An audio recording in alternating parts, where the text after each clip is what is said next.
नमस्कार दोस्तों। तो आप सभी का मेरे इस चैनल टीच वर्ल्ड पर स्वागत है।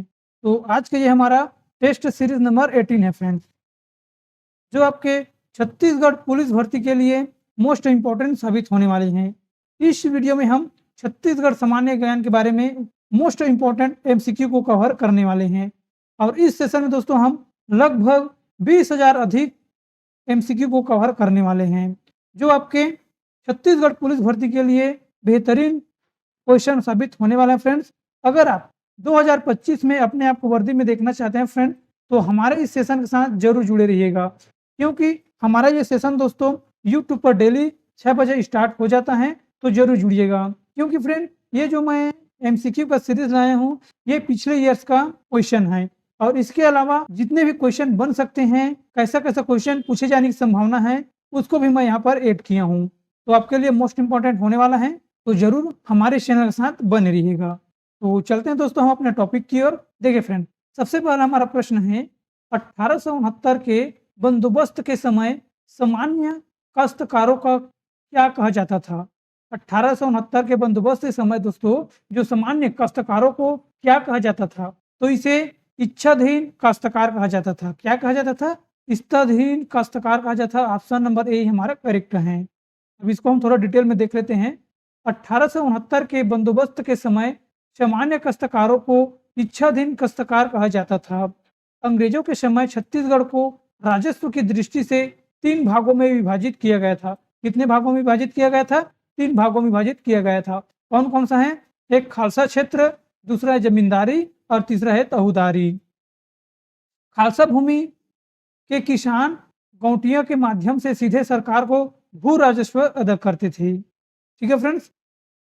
अगला है, मराठा कालीन छत्तीसगढ़ के सन 1818 के पूर्व प्रचलित दर के अनुसार एक मन में कितनी पंसेरी होती थी? मराठा कालीन छत्तीसगढ़ सन 1818 के समय पूर्व प्रचलित दर के अनुसार एक मन में कितनी पंसेरी होती थी? तो ये फ्रेंड्स आपका 8 पंसेरी होती थी। एक मन बराबर 8 पंसेरी। देखिए, मराठा कालीन छत्तीसगढ़ में 1818 के पूर्व मापन की इकाई एक मन को 8 पंसेरी एवं एक पंसेरी को 5 सेर होता था। वहीं 40 सेर का एक मन होता था और दूसरी मापन में एक कोस 2 मील होता था। सूरबल किस वंश का शासक था जिसका ताम्रपत्र बमनी नामक स्थान पर प्राप्त हुआ? सूरबल किस वंश का शासक था जिसका जो ताम्रपत्र है वो बमनी नामक स्थान पर प्राप्त हुआ था? तो ये आपका मैकाल सोमवंश के शासक था। ऑप्शन नंबर ए हमारा राइट आंसर है। सूरबल मैकाल के सोमवंश का शासक था। इससे संबंधित बमनी एवं मल्हार नामक ताम्रपत्र है। मल्हार ताम्रपत्र में उसके ग्रामदान का भी वर्णन है। अगला है, बस्तर के निम्नलिखित में से किस स्थान पर बौद्ध चैत्य गृह प्राप्त हुआ है? बस्तर के निम्नलिखित में से किस स्थान पर बौद्ध चैत्य गृह प्राप्त हुआ है? तो ये आपका भोपालम भोंगापाल भोंगापाल स्थान पर ये बौद्ध चैत्य गृह प्राप्त हुआ है। ऑप्शन नंबर डी हमारा करेक्ट है। भोंगापाल ये कहाँ पड़ता है? जिला कोंडागामी। ये चैत्य गृह प्राप्त हुआ। चैत्य गृह को डोकरा बाबा टीला भी कहते हैं। वही सप्त मातृका टीला को रानी का टीला कहा जाता है। इसके अतिरिक्त यहाँ भगवान बुद्ध की प्रतिमा और बौद्ध विहार भी स्थित हैं। अगला है, छत्तीसगढ़ में कंपनी सरकार के विरुद्ध तीसरा विद्रोह कब हुआ था? छत्तीसगढ़ में कंपनी सरकार के विरुद्ध तीसरा विद्रोह कब हुआ था? तो ये फ्रेंड्स आपका 1825 में हुआ था। कब हुआ था? 1825 में हुआ था। देख लेते हैं थोड़ा कौन कौन से विद्रोह कब कब हुआ उसको देखते हैं। छत्तीसगढ़ राज्य में कंपनी सरकार के गुलामी की दस्ता के विरुद्ध समय समय पर निम्नलिखित विद्रोह हुए हैं। ये मोस्ट इंपॉर्टेंट होने वाला फ्रेंड, क्योंकि मैं सभी विद्रोह को इसमें लेकर आया हूँ। आपको इसमें से 1-2 क्वेश्चन जरूर देखने को मिलेगा। देखिए, पहला है हल्बा विद्रोह। कब हुआ था फ्रेंड्स हल्बा विद्रोह? हल्बा विद्रोह हुआ था 1774 से 1779 के बीच में हुआ था। और सरगुजा विद्रोह कब हुआ था? 1792 में हुआ था। और भोपालपट्टनम संघर्ष कब हुआ था? 1785 में। और परलकोट विद्रोह कब हुआ था? ये फ्रेंड आपका 1825 में हुआ था। और कोल विद्रोह कब हुआ था? 1831 से 32 में हुआ था। और बरगढ़ रायगढ़ विद्रोह कब हुआ था? 1833 से 45 में हुआ था। और तारापुर का विद्रोह 1842 से 54 में हुआ था। और मेरिया विद्रोह कब हुआ था? 1842 से 63 में हुआ था। ठीक है फ्रेंड, इसको एक बार जरूर देख लेना है। अगला देखते हैं, बस्तर क्षेत्र में सन 1856 में अंग्रेजी सरकार के खिलाफ विद्रोह करने पर किसको फांसी दी गई थी? बस्तर क्षेत्र में सन 1856 में अंग्रेजी सरकार के खिलाफ विद्रोह करने पर किसको फांसी दी गई थी? ये फ्रेंड आपका ध्रुवा राव को फांसी दे दी गई थी, जो अंग्रेजी सरकार के खिलाफ आवाज उठाई थी। बस्तर क्षेत्र में सन 1856 में अंग्रेजी सरकार के विरुद्ध लिंगागिरी विद्रोह हुआ था। क्या विद्रोह हुआ था? लिंगागिरी विद्रोह हुआ था, जिसे बस्तर का महान मुक्ति संग्राम भी कहते हैं। इस विद्रोह का नेतृत्व ध्रुवा राव मड़िया ने किया था। इस विद्रोह के कारण ध्रुवा राव मड़िया को 5 मार्च 1856 को फांसी दी गई थी। अगला है, छत्तीसगढ़ की रियासतों में जनसंघर्ष के लिए गठित छत्तीसगढ़ काउंसिल ऑफ एक्शन के सर्वमान्य नेता कौन थे? ये फ्रेंड्स आपका ठाकुर प्यारेलाल सिंह थे। कौन थे? Thakur Pyarelal Singh. Option number D हमारा करेक्ट है। छत्तीसगढ़ की रियासतों में जन संघर्ष के लिए गठित छत्तीसगढ़ काउंसिल ऑफ एक्शन के संबंध में अध्यक्ष कौन थे? ठाकुर प्यारेलाल सिंह। और सचिव कौन थे दोस्तों? तो जय नारायण पांडे। और रियासतों का विलय में council of action in Chhattisgarh states की महत्वपूर्ण भूमिका निभा रही थी। फडणवीस किस शासन का राजस्व अधिकारी था?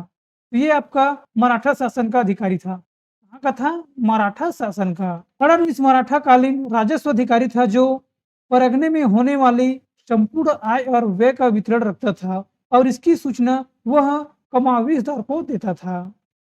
अगला क्वेश्चन, छत्तीसगढ़ में प्रागैतिहासिक कालीन शैल चित्र सर्वाधिक किस जिले में प्राप्त हुए हैं? तो फ्रेंड आपका रायगढ़ जिले में प्राप्त हुए हैं। कहाँ पर प्राप्त हुए हैं? रायगढ़ जिले में। छत्तीसगढ़ में प्रागैतिहासिक कालीन शैल चित्र सर्वाधिक रायगढ़ जिले से प्राप्त हुए हैं। यहाँ के प्रमुख शैल चित्र स्थल सिघनपुर, सोनबरसा, छापामारा, भंवरखोल एवं गिधा हैं। सिघनपुर को छत्तीसगढ़ का भीमबेटका भी कहते हैं, जिसकी खोज एंडरसन और उनके सहयोगी सीजे विल्टिंगटन द्वारा की गई थी। अगला क्वेश्चन, स्थानीय परंपरा के अनुसार राम ने किस स्थान पर शबरी के जूठे पेड़ खाए हैं? स्थानीय परंपरा के अनुसार राम ने किस स्थान पर शबरी के जूठे पेड़ खाए हैं? तो ये आपका शिवरी नारायण में दोस्तों। ऑप्शन नंबर डी हमारा करेक्ट है। स्थानीय परंपरा के अनुसार भगवान राम ने शिवरी नारायण नामक स्थान पर शबरी के जूठे पेड़ खाए थे। तुरतुरिया पर नवापारा अभ्यारण्य में स्थित स्थल पर वाल्मीकि ऋषि का आश्रम था, जहां पर लव कुश का जन्म हुआ था। सीतामढ़ी हर चौका नामक स्थल पर भगवान राम के प्रथम चरण स्पर्श हुए थे, जो छत्तीसगढ़ में स्थित हैं। अगला क्वेश्चन, भोपालपट्टनम के अंतर्गत लिंगारिगर का विद्रोह कब हुआ था? तो ये फ्रेंड्स आपका 1856 से 1857 में हुआ था। इसको मैं पहले क्वेश्चन में बताया था। ऑप्शन नंबर बी ही हमारा करेक्ट है। लिंगागिर या लिंगागिरी का विद्रोह, देखिए इसमें कंफ्यूज नहीं होना है, लिंगागिरी भी बोला जाता है और लिंगागिरी का विद्रोह भी बोला जाता है। तो ये 1856 से 57 ईस्वी में ध्रुवा राव मड़िया ने नेतृत्व में हुआ था। किसके नेतृत्व में हुआ था? ध्रुवा राव मड़िया के नेतृत्व में। यह स्थान बस्तर रियासत में स्थित है। अगला क्वेश्चन है, भूमकाल विद्रोह कब हुआ था? भूमकाल विद्रोह कब हुआ था? ये फ्रेंड्स आपका 1910 में हुआ था। कब हुआ था? 1910 में हुआ था। भूमकाल विद्रोह वर्ष 1910 में गुंडाधुर के नेतृत्व में हुआ था। इसके नेतृत्वकर्ता कौन था? गुंडाधुर। और बस्तर रियासत में हुए अन्य विद्रोह, हल्बा विद्रोह भी हुआ था बस्तर में। कब हुआ था? 1774 से 77 तक। और अजमेर सिंह मेरिया विद्रोह 1842 से 63। और मिड़मा माझी विद्रोह 1859 में हुआ था। और नागुल दोरला मुरिया विद्रोह ये 1876 में हुआ था। अगला देखते हैं, हयो की वंशाली का उल्लेख किस शहर के मंदिर के शिलालेख में उल्लेखित है? ये फ्रेंड्स आपका Shivri Narayan. Option number D हमारा करेक्ट है। हयवंशी शासकों की वंशावली का उल्लेख शिवरी नारायण के मंदिर के शिलालेख में उल्लेखित है। इस वंश की जानकारी के अन्य शिलालेख हैं रायपुर व शिल्लारी राजा कोकल के ताम्रपत्र से ज्ञात होता है। यह कलचुरी को ही हयवंशी के नाम से भी जाना जाता था। अगला क्वेश्चन, मराठा कालीन छत्तीसगढ़ में ब्रिटिश नियंत्रण शासन का अंतिम ब्रिटिश अधिकारी कौन था? ये आपका कैप्टन क्रॉफर्ड था। कौन था? Captain Crawford. मराठा कालीन छत्तीसगढ़ में ब्रिटिश नियंत्रण शासन का अंतिम ब्रिटिश अधिकारी कैप्टन क्रॉफर्ड, जो 1828 से 30 में नियुक्ति थे। 13 अप्रैल 1930 को महाकोषात राजनीतिक अधिवेशन पंडित जवाहरलाल नेहरू की अध्यक्षता में रायपुर में होने वाला था। चूंकि वे गिरफ्तार कर लिए गए, अतः उनकी अनुपस्थिति में 15 अप्रैल को अधिवेशन संपन्न हुआ। उनकी अनुपस्थिति में किसने अधिवेशन की अध्यक्षता की थी? देखिए फ्रेंड, जब जवाहरलाल नेहरू अध्यक्षता कर रहा था, तो वो गिरफ्तार कर चुके थे, मतलब उसको गिरफ्तार कर लिए थे। उसके बदले में किसने अध्यक्षता की थी? मतलब उसके अनुपस्थिति में किसने अधिवेशन की अध्यक्षता की थी? तो ये सेठ गोविंदास अध्यक्षता की थी। 13 अप्रैल 1930 को महाकोशल राजनीतिक अधिवेशन पंडित जवाहरलाल नेहरू की अध्यक्षता में रायपुर में होने वाला था। चूंकि वे शिवकी स्टेशन पर गिरफ्तार कर लिए गए, अतः उनकी अनुपस्थिति में 15 अप्रैल को अधिवेशन संपन्न हुआ, जिसकी अध्यक्षता सेठ गोविंदास जी ने की थी। द्वितीय महायुद्ध के काल छत्तीसगढ़ के कौन से नेता वाइसराय की कार्यकारिणी के सदस्य थे? तो ये आपका ई राघवेंद्र राव। द्वितीय विश्व युद्ध के समय राघवेंद्र राव वाइसराय की कार्यकारिणी में गृहस्थ सदस्य थे। 1937 में आम चुनाव के कांग्रेस के सरकार बनने से मना करने पर ई राघवेंद्र राव ने 17 स्वतंत्र उम्मीदवारों के सहयोग से अल्पकाल में मंत्रिमंडल का निर्णय किया गया। अगला है, सन 1878 के बस्तर के मुरिया विद्रोह का नेतृत्व किसने किया था? ये आपका झाड़ा सिरहा ने किया था। किसने किया था? झाड़ा सिरहा। अब थोड़ा देख लेते हैं दोस्तों इंपॉर्टेंट पॉइंट के बारे में। देखिए, ये हमारा वर्ष है, ये विद्रोह है और नेतृत्व करता है। देखिए, लिंगागिरी विद्रोह कब हुआ था? ये 1856 में हुआ था। जिसका नेतृत्व करता कौन था? ध्रुवाराम, जिसे ध्रुवाराम भी कहा जाता है। और कोई विद्रोह कब हुआ था? ये 1859 में हुआ था, जिसका नेतृत्व करता नागुल दौरला था। और ये मुरिया विद्रोह कब हुआ था दोस्तों? ये 1876 में हुआ था, जिसका नेतृत्व करता झाड़ा सिरहा था। और भूमकाल का नेतृत्व करता कौन था? ये गुंडाधुर। कब हुआ था? 1910 में। अगला क्वेश्चन, मराठा कालीन परागणों में से बंदी व्यवस्था किससे संबंधित थी? ये बंदी व्यवस्था है, ये किससे संबंधित थी? तो ये फ्रेंड्स आपका पुलिस व्यवस्था से संबंधित थी। मराठा काल में कमाव विस्तार के अधीन में बंदी होते थे, जो गांवों, कस्बों व नगर में पुलिस चौकियों में रहते थे। अगला है, राजर्षि तुल्य कुल की जानकारी निम्नलिखित अभिलेख से होती है, मतलब किससे होती है? तो ये फ्रेंड आपका सुदेवराज का कौवा ताल ताम्रपत्र लेख से होती थी। ऑप्शन नंबर सी हमारा करेक्ट आंसर है। भीमसेन द्वितीय के आरंग ताम्रपत्र लेख से राजवर्षी कुल वंश की जानकारी मिलती है। इसी अभिलेख में हरीश स्वामी व बप्प स्वामी को भट्टपल्ली नामक गांव दान में देने का उल्लेख भी मिलता है। अगला है, छत्तीसगढ़ में जन्म लेने वाले प्रख्यात संत वल्लभ भाईचारे को उनकी माता ने किस वृक्ष के नीचे छोड़ दिया था? छत्तीसगढ़ में जन्म लेने वाले प्रख्यात संत वल्लभ भाईचारे को उनकी माता ने किस वृक्ष के नीचे छोड़ दिया था? ये आपका समी वृक्ष के नीचे छोड़ दिया था।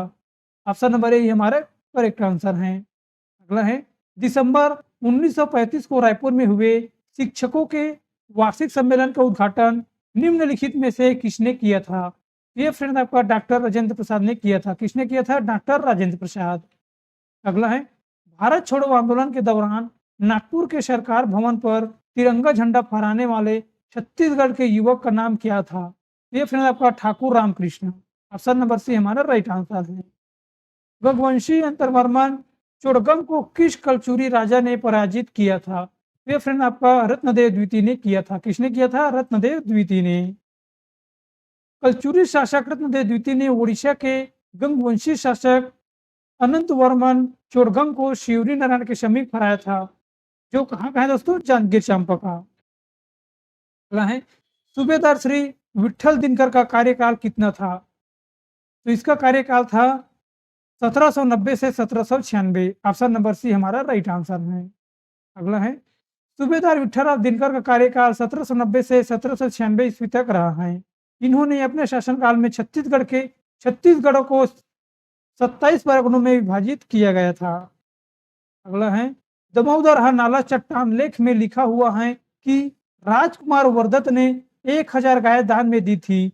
यह स्थान किस स्थान के नाम से जाना जाता है? तो इसे किस स्थान के नाम से जाना जाता है?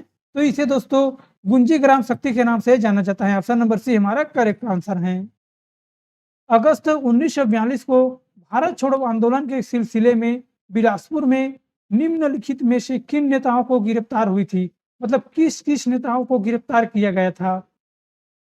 देखते हैं, अमर सिंह सगल को गिरफ्तार किया गया था। बिल्कुल सही है फ्रेंड्स। और कुछ बिहारी लाल अंडवानी मतलब अग्निहोत्री को किया गया था। नहीं फ्रेंड, ये गलत आंसर है। और यदुनंदन प्रसाद श्रीवास्तव को किया गया था। जी फ्रेंड, इसको भी किया गया था। डॉक्टर रामचंद्र राय को भी किया गया था। तो हमारा राइट आंसर है ए, सी और डी। ऑप्शन नंबर सी ये हमारा करेक्ट आंसर है। अगला देखते हैं, भारत छोड़ो आंदोलन के दौरान बिलासपुर में निम्नलिखित नेताओं को गिरफ्तार किया गया था।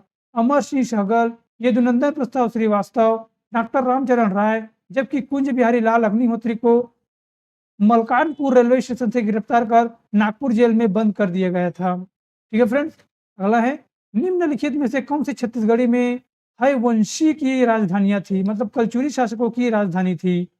तुमाड़, रतनपुर, पाली या रायपुर? तो कौन सा है फ्रेंड्स? तो इसका राइट आंसर है ऑप्शन नंबर डी, तुमाड़, रतनपुर और रायपुर। ऑप्शन नंबर डी ये हमारा करेक्ट आंसर है।